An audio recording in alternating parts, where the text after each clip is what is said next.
Hey everybody, good morning. This is my morning after the debate video. I had planned to be a bit more organized about it, but I cannot bring myself to devote a lot of time to this topic today. Last night's debate, the experience of watching it was really discouraging and dispiriting and just pushed me in the direction of cynicism and disengagement and just fuck-itism, which I don't want to go there. I'm determined not to go there. And hold on, I thought I had enough light, but all right.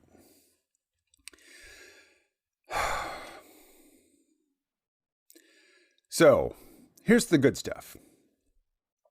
I like that they started off talking about healthcare. And while the various establishment Democrats bickered with one another about whose plan does what, I mean, that was all useless. That was all utterly useless. But just focusing on healthcare is hugely important because Yang Gang members aren't going to like this, particularly the younger ones. Getting healthcare right, getting universal access to healthcare is way, way more important than UBI. If you get sick, if you have to go to the emergency room, if you need surgery, $12,000 is nothing. You can burn through $12,000 on the ambulance ride to the hospital. Economic ruin comes from getting sick, even if you have insurance.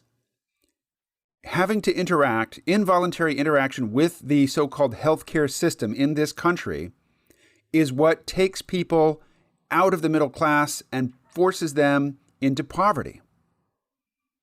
So that's hugely important.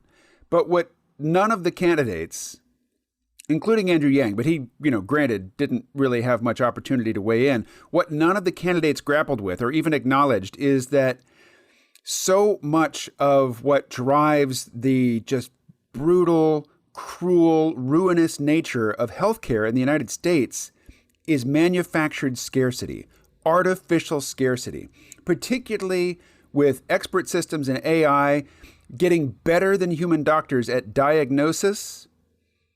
The fact that there are so few doctors, that there are so few opportunities for doctors to become doctors, even if you pay for or go into debt to pay for and graduate from medical school, there's still a bottleneck in who gets matched with a hospital to do an internship. Because if you don't do the internship, you can't become a doctor. It doesn't matter that you graduated from medical school. That's manufactured scarcity. The intention of that is to make it more expensive to access healthcare, to maintain high profits, high salaries for doctors, but also, the ability for insurance companies to further constrict people's access to healthcare to keep prices high, artificially high. This is anti-market. This is anti-free market behavior. Libertarians should be up in arms about this, but it doesn't seem to register. If you go by the amount of time that people talked about any given topic on the debate stage last night, fortunately, healthcare is recognized as being important. But how many times did candidates call Donald Trump a racist? Donald Trump doesn't use openly racist rhetoric. To say he's a racist, you have to read into what he's talking about. You have to project your intention to discover racism in what he says. The sort of anti-racism where you're trying to ferret out unstated racism, hidden racism, crypto racism, that is dystopia town. Don't go there. That is the road to thought control, to thought policing. If people are not being openly racist, yay. That's a marked, demonstrable improvement over how this country used to be. I want to read something from The War on Normal People by Andrew Yang. This is on I'm going to start on page 108. This is the very end of the chapter, Mindsets of Scarcity and Abundance. Before I start reading, I want to say, several years ago, I mean, in prehistoric times for, Zoomers. An author named Barbara Ehrenreich wrote a book called Bright-Sided. She's better known for a previous book called Nickeled and Dimed, where she went and tried to make a living, in the service industry.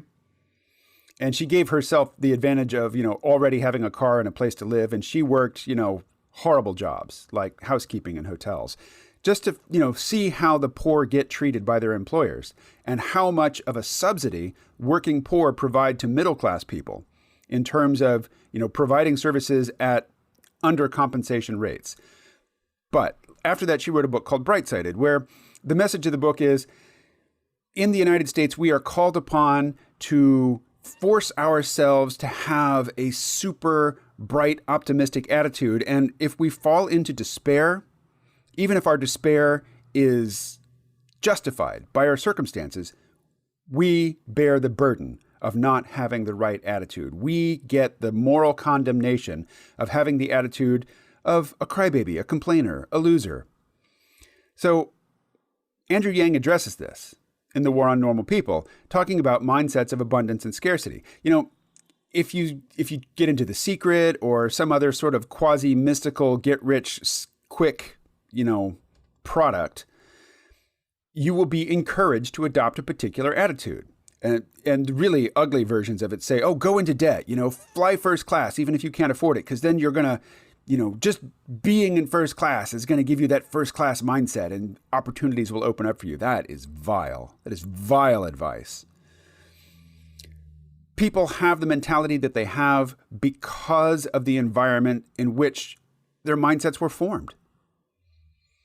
So Andrew Yang writes, one of the things that has struck me about the age of the internet is that having the world's information at our disposal does not seem to have made us any smarter.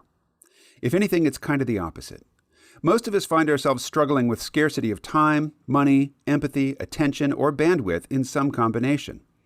It is one of the great perversions of automation that just when advancing technology should be creating more of a feeling of abundance for us all, it instead is activating economic insecurity in most of the population. It's quite plausible that as steady and predictive work and income become more and more rare, our culture is becoming dumber, more impulsive, and even more racist and misogynist due to the increased bandwidth tax as people jump from island to island. I'm reminding you, get out your yoga mat. Alexa reminds me every day at 8:30, get out your yoga mat. Once in a blue moon, I do. Is that 8:30 in the morning or in the evening? Alexa, never mind. AI is still pretty dumb, I have to say. Should I remind you every day? It is quite plausible that as steady and predictive work and income become more and more rare, our culture is becoming dumber, more impulsive, and even more racist and misogynist due to an increased bandwidth tax, as people jump from island to island, trying to stay one step ahead of the economic tide. One could argue that it is essential for any democracy to do all it can to keep its population free of a mindset of scarcity in order to make better decisions. A culture of scarcity is a culture of negativity. People think about what can go wrong. They attack each other. Tribalism and divisiveness go way up. Reason starts to lose ground. Decision-making gets systematically worse. Acts of sustained optimism, getting married, starting a business, moving for a new job, all go down. If this seems familiar, this is exactly what we're seeing by the numbers here in America. We are quickly transitioning from the land of plenty to the land of, you get yours, I got mine. A mindset of abundance or scarcity is tied closely to what part of the country you live in. Different regions are now experiencing such different levels of economic dynamism that they often have utterly different notions of what the future holds. One's way of life is largely a product of where you happen to live. So, Andrew Yang is talking about how in times of uncertainty, in times of change where people are feeling very insecure about their future, they get tribal.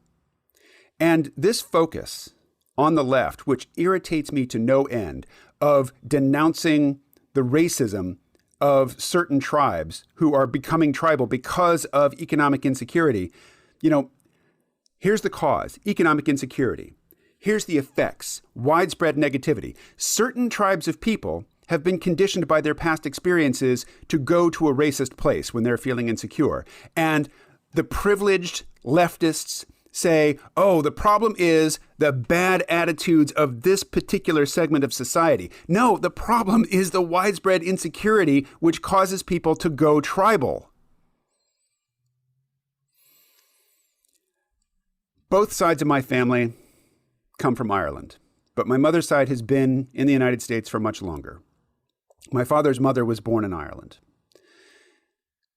My father's side of the family is from the East Coast, mostly New York City and New Jersey. My mother's side of the family has been in Arkansas for generations. When you think of white racism, you think of the South, right? The most racist people I have encountered in real life have been my relatives on my father's side.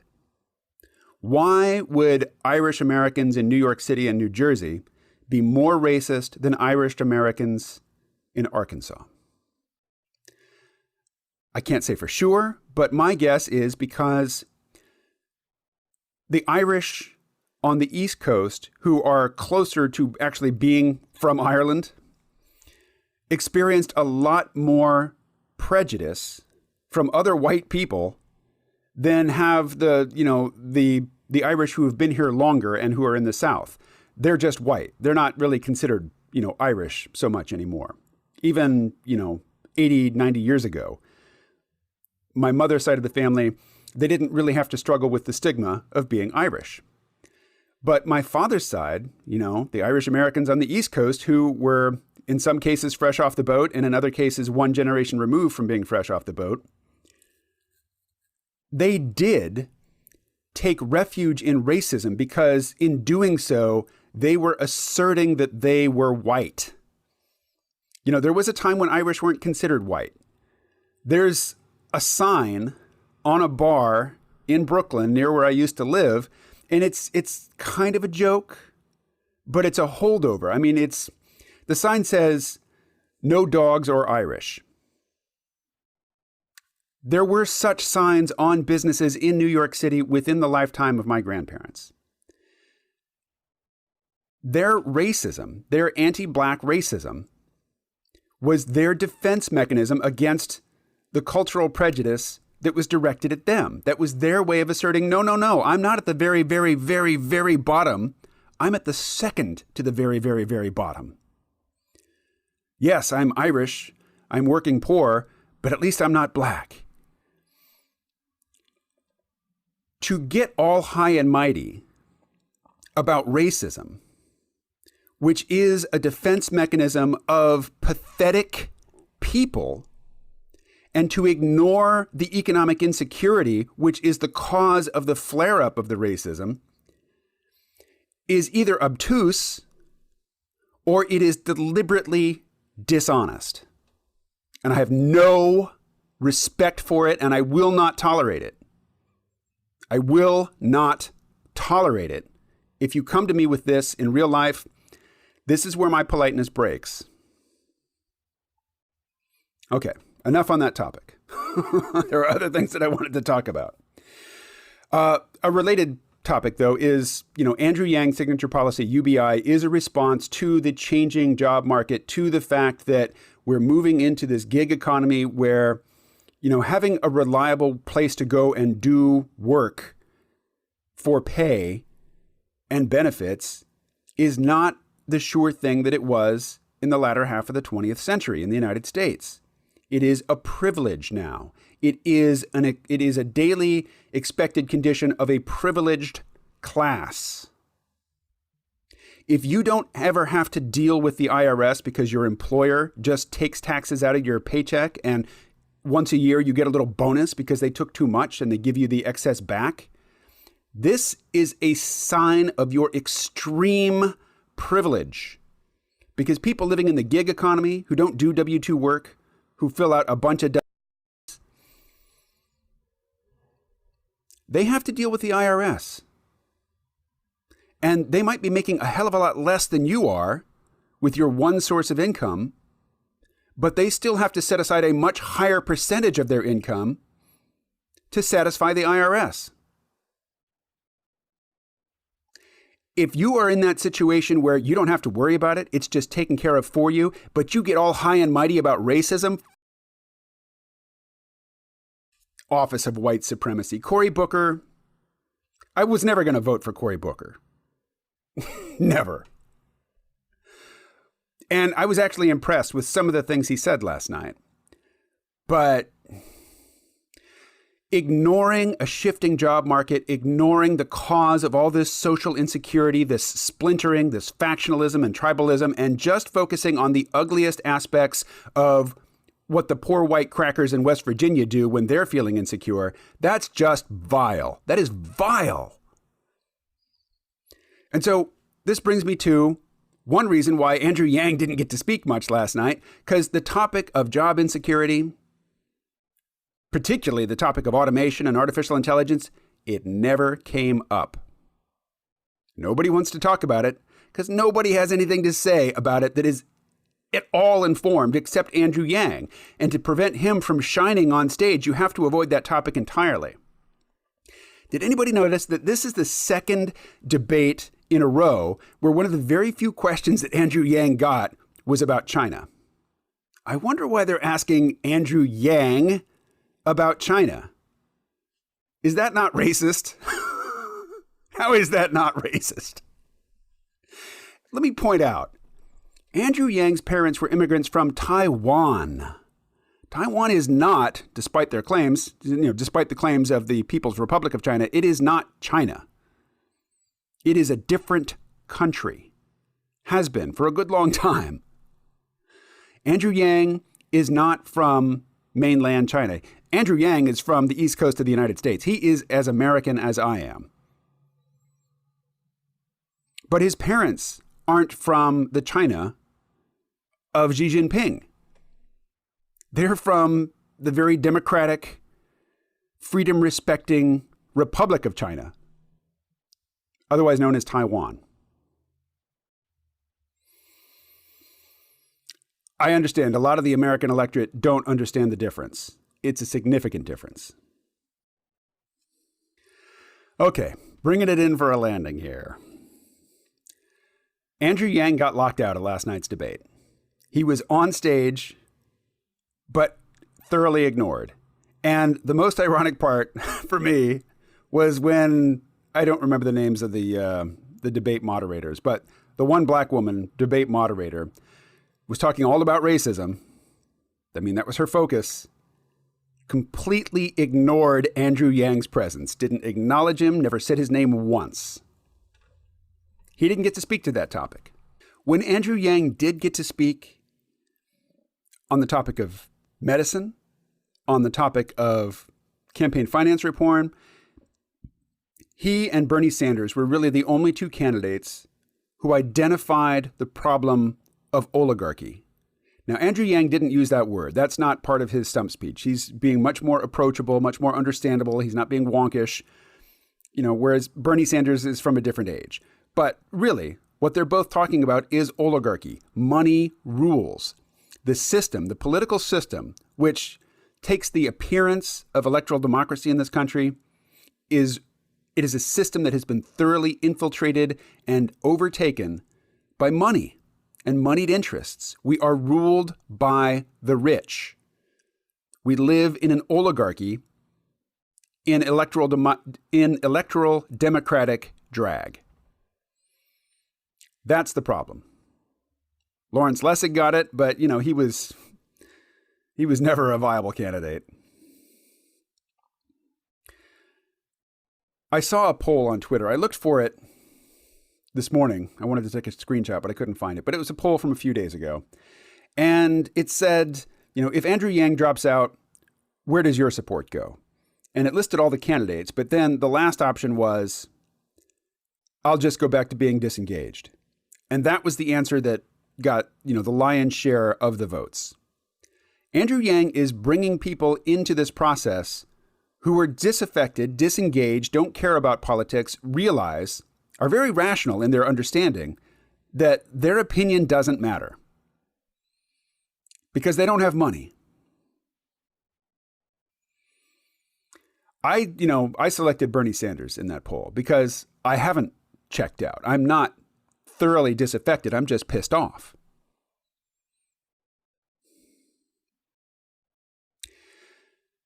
Somebody asked me what sources on YouTube I like for getting information about Andrew Yang. There's really not much more to learn. I mean, if you're interested in Andrew Yang, read this book. Don't watch YouTube videos. I mean, watch YouTube videos about, trivial topics for entertainment. Really, all the news about Andrew Yang is that he broke into this particular mainstream outlet and got to say his usual stuff. I know his usual stuff. I don't need to watch those things. I don't need to follow that stuff. I get excited about the debates because I know that this is, one place where people who don't normally encounter his message are going to learn of it for the first time. But when they structure the debate topic so that, job security and the benefits of employment, how that's become a scarcity, if that's just not part of the conversation, then, Andrew Yang doesn't really have a lot to say because that's his message. And it is the message. And if you want to talk about white supremacy instead of economic insecurity, you are more than part of the problem. You are endorsing the problem. You are profiting off the problem and denying your own privilege. Yes, your own privilege. Pointing at the bad racial attitudes of losers, society's designated white losers, doesn't make you virtuous. It is the opposite of virtue. All right. On that serious note, and a note which I won't even try to monetize this video because it will be shot down in seconds by the algorithms, I will bid you farewell. I'm not going to be talking about Andrew Yang's candidacy until the next debate, which is next month. I did finish The Absent Superpower and started it over again immediately because I missed something really crucial, but that's for a different video. I'll talk to you again tomorrow. Stay well.